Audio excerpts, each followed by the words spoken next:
Good afternoon, everyone. Welcome to our first ever series of webcasts produced by our grade 12 students. Please allow me to address the students first. My dear grade 12 students, congratulations in advance. In class, we always talk about how the application of knowledge is the real power, and I'm looking forward to watching all of these webcasts because it will really show how you have taken advantage and are using all of your strengths and greatness to create a better impact in your community and hopefully in the world.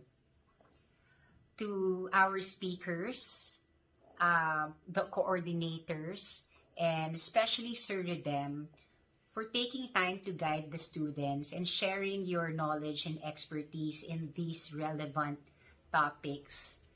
We thank you for your time and we look forward to learning from you. And finally, to everyone who will be watching our webcast, like my students, I invite you to apply the knowledge that you will learn because it is only through the application of knowledge that we can really reap the benefits of these. And at the same time, please feel free to share the knowledge or the webcast so that more people will be informed, will be helped and protected. Congratulations again to everyone who is part of this webcast and have a great day. Hello, everybody. First and foremost, let me extend my praise to the grade 12 students under the helm of Mr. Redem Taco, their instructor in the subject Empowering Technology. Now, this webcast presentation, a combined word of web and broadcast, is indeed a milestone for the BIS online learning program. It is wonderful to note also that this webcast would tackle relevant issues and concerns that everyone should know. Truly excited to mention also that our students are aware on the 2022 elections.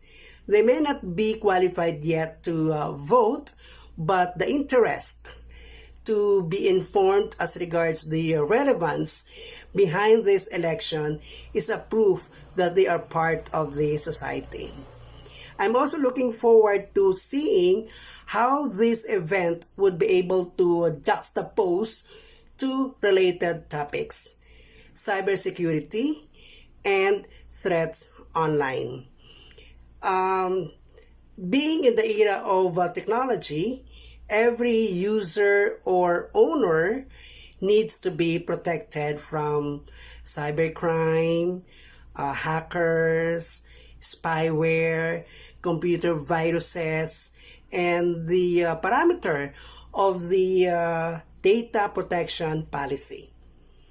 Now, adding thrill to this webcast is a former BIS teacher who would be sharing a topic that is timely and relevant. This will surely help everyone on how to cope up on the online school and mental health amidst the pandemic. Exciting, isn't it? So once again, to the grade 12 students with Mr. Taco, congratulations. And to the esteemed speakers, thank you for saying yes to share your expertise to everyone present in this webcast presentation. Thank you so much, and thank you, God.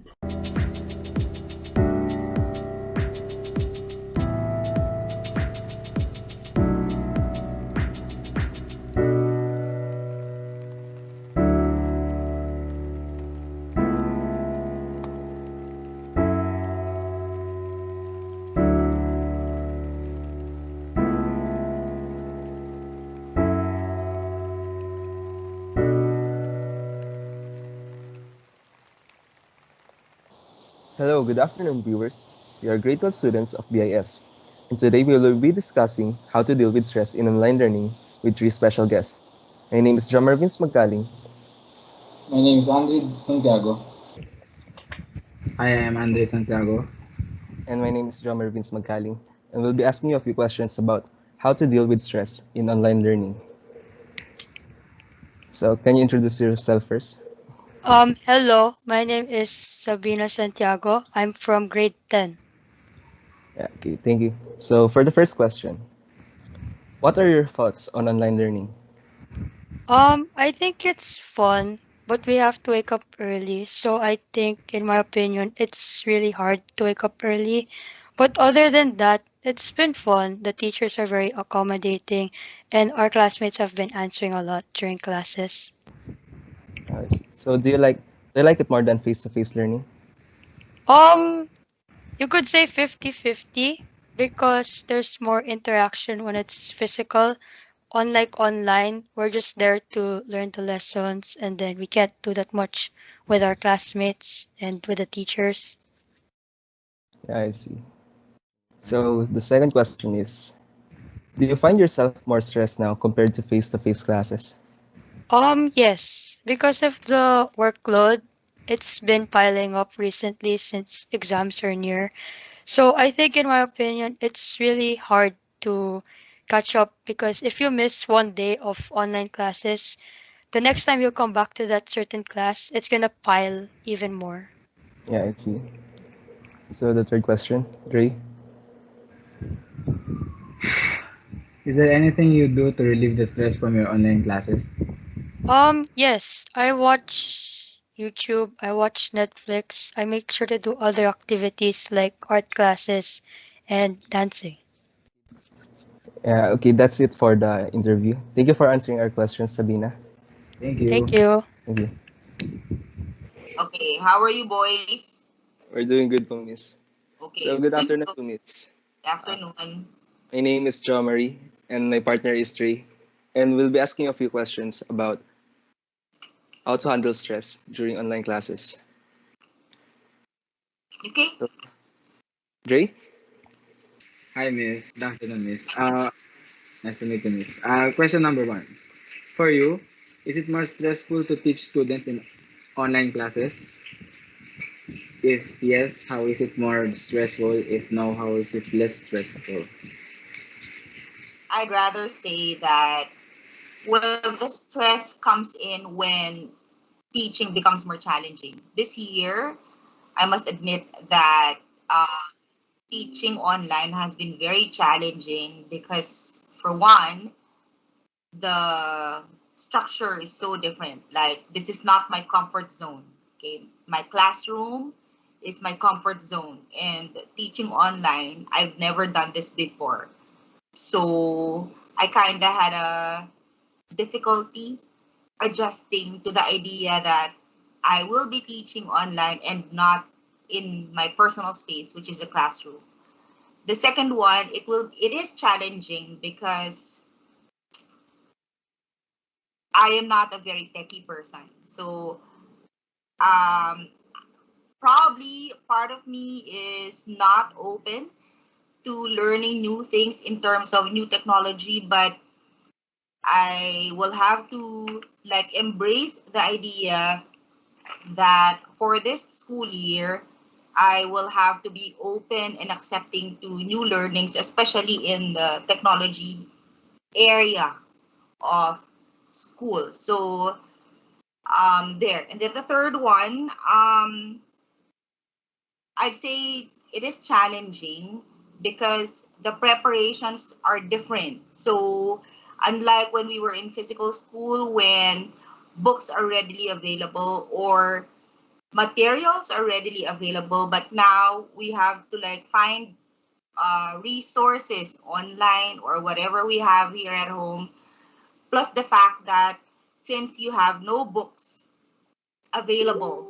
So we would be providing you with the learning materials that you will be needing for well is also stressful because we are sort of looking for materials that are not only appropriate but easily understand, or that you can understand easily, and it is readily available. So there. So stress comes in when we do not meet these goals. Personally, my the stress factor for me would go up when I am faced with a challenge and I am not able to like do something about it. So there. So for the second question is, can you sense if your students are stressed? And what can you do to relieve their stress? As a guidance counselor, I would have to be very keen with signals if students are already getting stressed, especially in my class.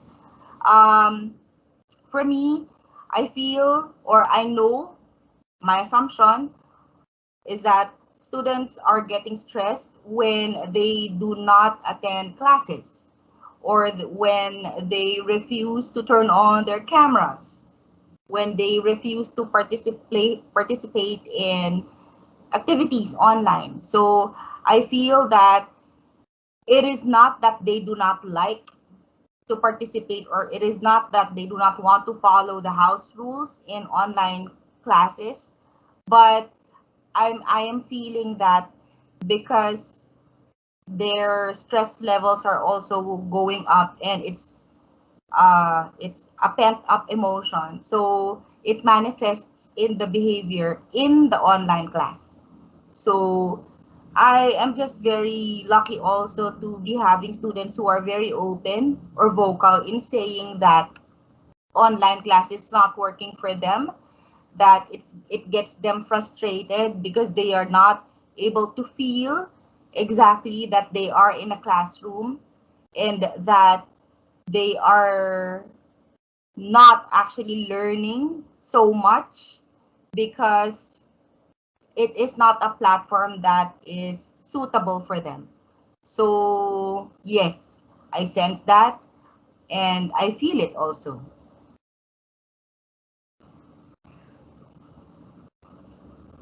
For the third question, would you like to say something to fellow educators and students that could help both parties experience less stress? Okay, so in this particular case, I would just like to be sharing with you how I manage to this time, okay, to overcome my stresses, the challenges that I go through in online class. I have learned that I have to divert my attention into other things if I feel, or when I feel that I am already feeling distressed. Like I am now into cooking. I'm not the person, well, I know how to cook, but I am not the best cook in the family. So I am learning now to do hobbies or do things that I want, so that I would not be thinking so much of teaching or of my work. Okay. Another one, whenever I get the chance, I like walk around. Like I just enjoy the free time that I have. And I make sure that in between works, I get like those free time to like walk around the house, or free time to watch TV just a bit, even for 10-15 minutes. I'm fine with that. I feel relaxed after, okay? But the best that I could probably share is that I have learned to like set a limit, a time limit for work, okay? So I start the day with the class schedule. I start the day at 7:50, and I end all my work at 4 o'clock. So by 4 o'clock, whether I am finished with whatever I'm doing, PowerPoint presentations, paperworks, quizzes, exams, or seat works, I have to finish at 4. And after 4, I do not think about work anymore.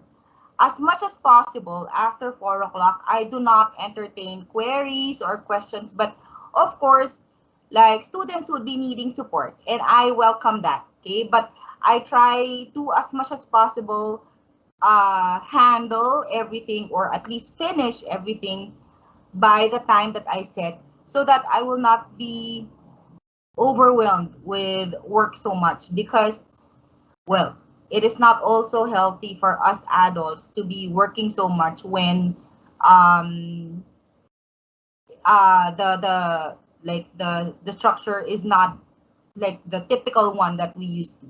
Okay, for the students, I feel that for as long as they are able to express their sentiments as to how they're feeling, because for me it is important to know their mental health.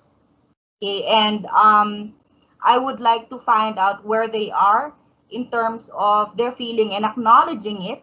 Okay, because they have to acknowledge what their feeling is at the moment. Okay, so I I try to encourage the students to just, verbalize how they're feeling at the moment, and to process as much as I could how they're feeling, so that they will be able to at least do something or move on, and be, how to say it, be productive during the day.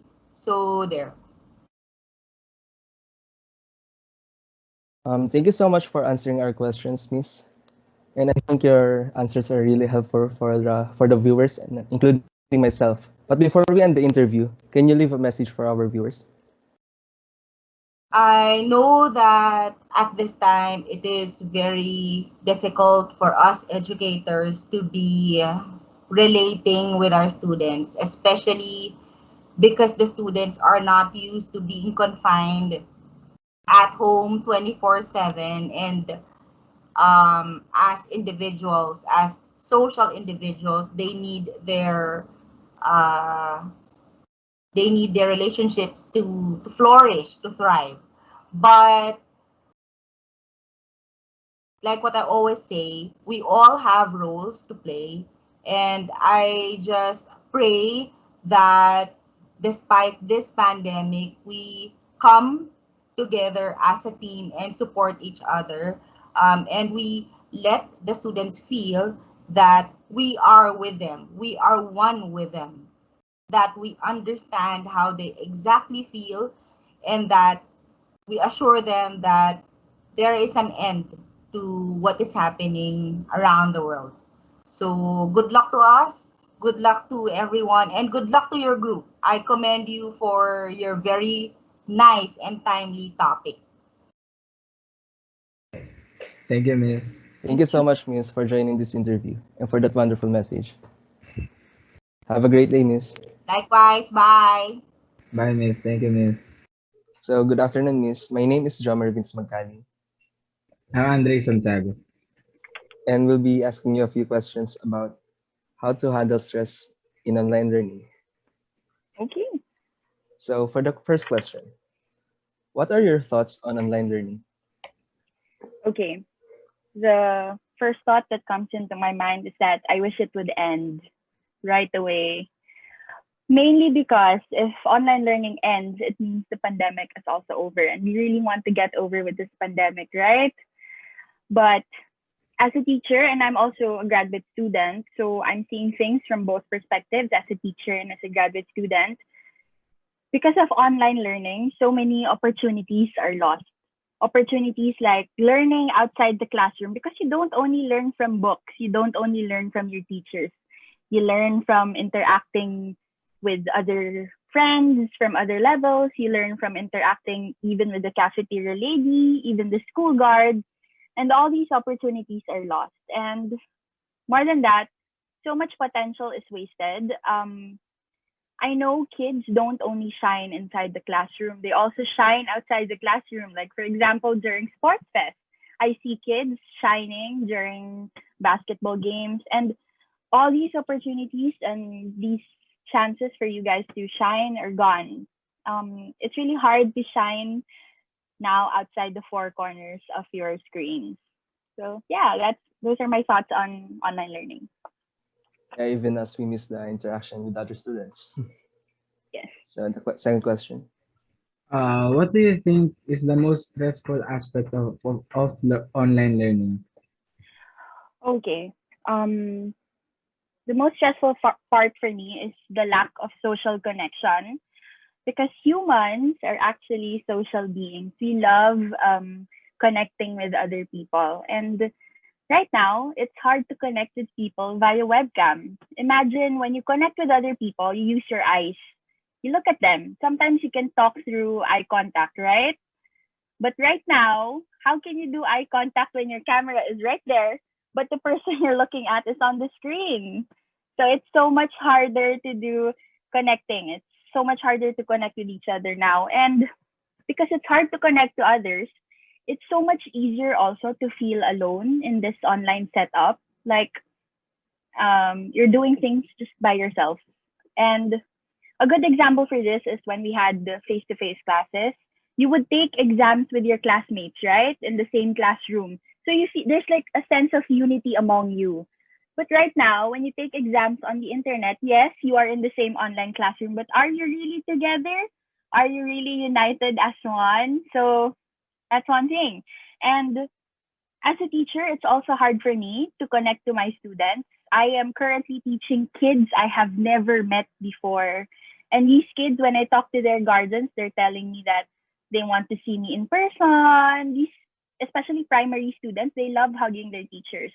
So that connection with their teachers is gone. So yeah, that's the most stressful part for me.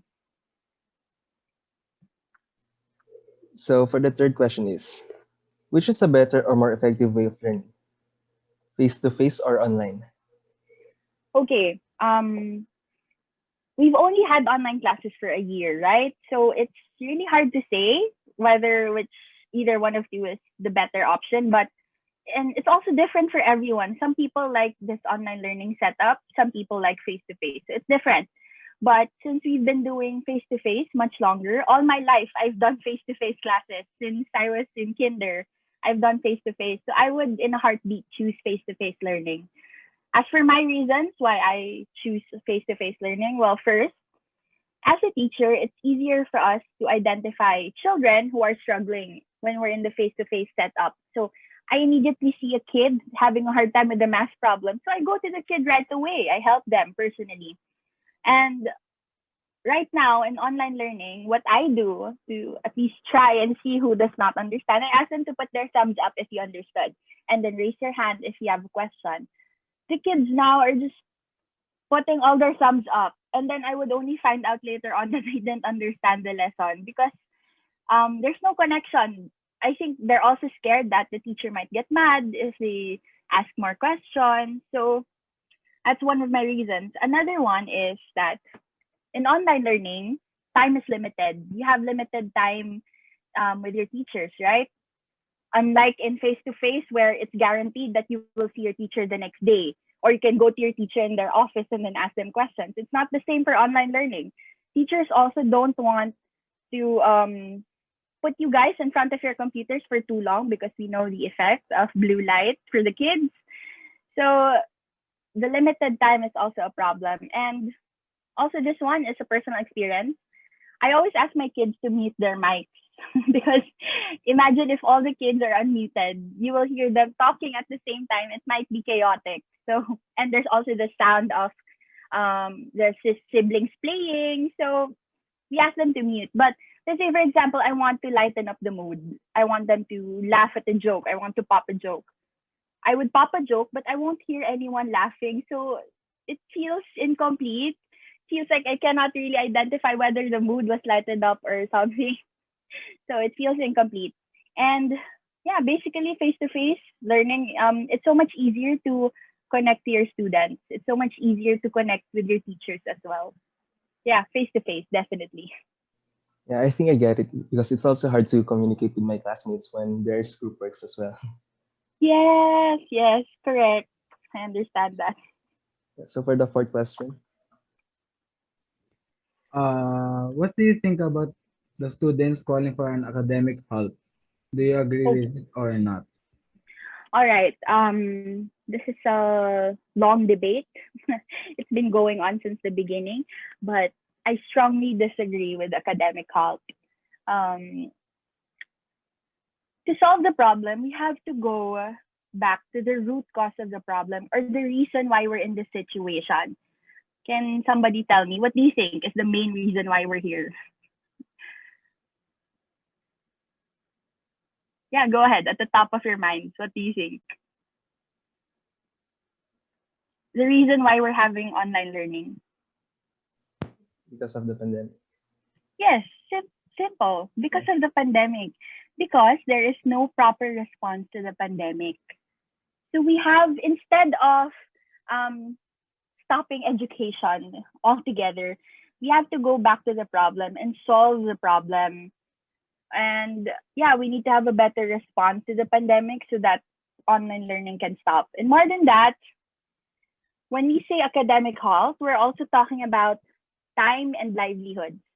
So that 1 year that you guys or whoever wants pushes for academic halt, the 1 year that they push for it is also 1 year farther from graduation or from pursuing what you really like.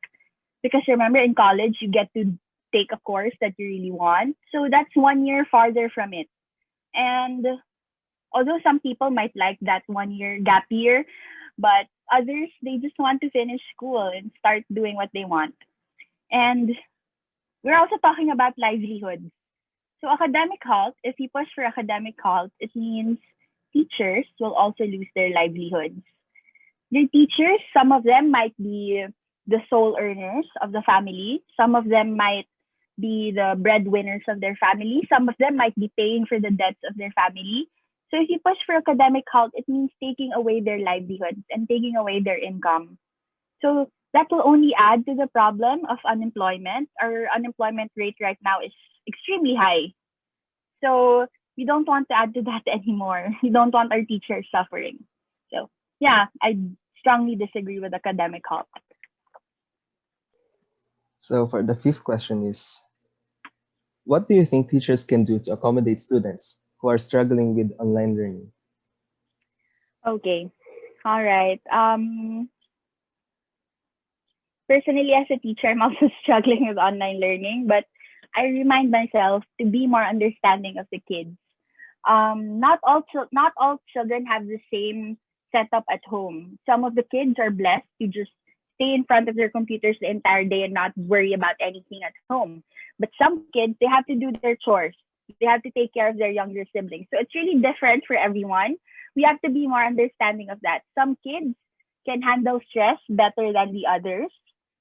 It's really more on understanding the differences between the kids and being more patient with them. It's hard, but it's the least we can do as teachers. And this one I got from one of my mentors when I used to work in BIS. This teacher, Sir Eric Cruz, always told us to choose love, especially when things are hard, when time's hard. You have to choose love. You have to be a little bit more loving than the usual. And this might sound cliche, but it's proven and tested. When you start loving things, things will turn out fine for you. Yeah. For the next question is, what do you think the school can do to help alleviate the teacher's stress? Okay. So again, I'm very fortunate to have worked for schools that care for its teachers. There's this thing in psychology where when a disaster hits a province or a place, let's say disasters like typhoons, earthquakes, um, floods, what else? Volcanic eruptions, pandemics. Mental health care professionals, psychologists, are tasked to provide psychological first aid or mental health care for these people because we need to care for their mental health. But actually, we are discouraged from immediately providing psychological first aid. Before we can provide psychological first aid, we have to assure that these people are safe, they have shelter, they have food, their health is being taken care of. They're financially secure, and most importantly, they're safe. So those are the things that we have to guarantee first before we can give them first aid, before we can take care of their mental health. And so if schools are able to provide these for the teachers, such as financial security, we can guarantee their safety, shelter, there's food on their tables, then we could also provide good service. As teachers, we could also provide good service for our students, because these teachers, although they're very much like superheroes, I see my teachers as superheroes, they're also just human. And we're also just having, we're the same as everyone. We're also worried about the pandemic. We're also worried about getting sick. So we're also worried about putting food on our table. So the admin or the school admin has to assure that these things are taken care of for the teachers. And then the teachers can provide good service to the school. So yeah, that's how schools can help teachers. So for the seventh question is, how can students deal with stress from their online classes? Okay, it's the $1 million question. How can you deal with stress? Okay, so the first thing that I tell my students, I teach grade 2 kids. So the first thing when I see them being stressed out, I tell them to pause and to take deep breaths. To take a deep breath in, take a deep breath out. Because when we're stressed, it's so easy to be overwhelmed with our emotions, with our thoughts. Our thoughts run at super fast speed that we cannot control it. That's when you're stressed. So you have to catch yourself and really take a mindful breath, because we forget to breathe. You don't notice it because breathing is like second nature. But really, when you're stressed, you tend to forget to breathe properly. So first thing you have to do is to take a deep breath. And then you have to acknowledge the fact that you are stressed.